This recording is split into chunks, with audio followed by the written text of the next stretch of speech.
காட்டை துரைமுருகன் பேசுகிற போது மேடம் கூட சொல்றாங்க, இன்பதுரை அதிமுக விஜய்க்கு வழக்கு போடுதா அப்படின்னு. பாதிக்கப்பட்டவர் யாரா இருந்தாலும் குரல் கொடுக்கிறது எதிர்க்கட்சிங்க.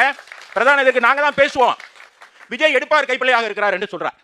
பாவம், அவர் நரகாசுரனை பார்த்து பயந்து எங்க மடிக்கு ஏறி வந்திருக்காருங்க, வேற ஒண்ணும் இல்லை.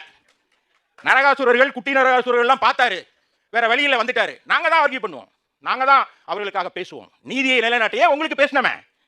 நீங்கள் திருச்சி வழக்கிலே உங்களை கைது செய்ய முதல்ல ட்விட்டர் போட்டவன் நான். அந்த வழக்கு போலியான வழக்கு, தவறான வழக்கு என்று. அந்த வழக்கின் அடிப்படை முகாந்திரத்தை இல்லாத ஒரு வழக்கு என்று சொன்னதும் உங்களை ரிமாண்ட் பண்ண போகும்போது மேஜிஸ்ட்ரேட் அக்செப்ட் பண்ண மாட்டேனாங்க. உண்டா? பண்ணல. ஆனா உங்கள்கிட்ட 2 செல்போனை கைப்பற்றினாங்க. செல்போனை கைப்பற்றுங்கிறது உங்களுடைய படுக்கையறையும் உங்களுடைய குளியறையும் அரசு எட்டி பார்க்கிறது என்று அர்த்தம். அது கான்ஸ்டிடியூஷன் படி தப்பு. ரைட் டு பிரைவசி அப்படின்னு ஒன்று இருக்கு 21ல. அதை மீறி இருக்கிறது இந்த அரசு. தட்டி கேட்கறது யாரு? நாங்க உங்களுக்காக கேட்கிறோம். நீங்க யாரா இருந்தாலும் தட்டி கேட்போம். அந்த செல்போனை இதுவரை நீங்கள் பெறவில்லை.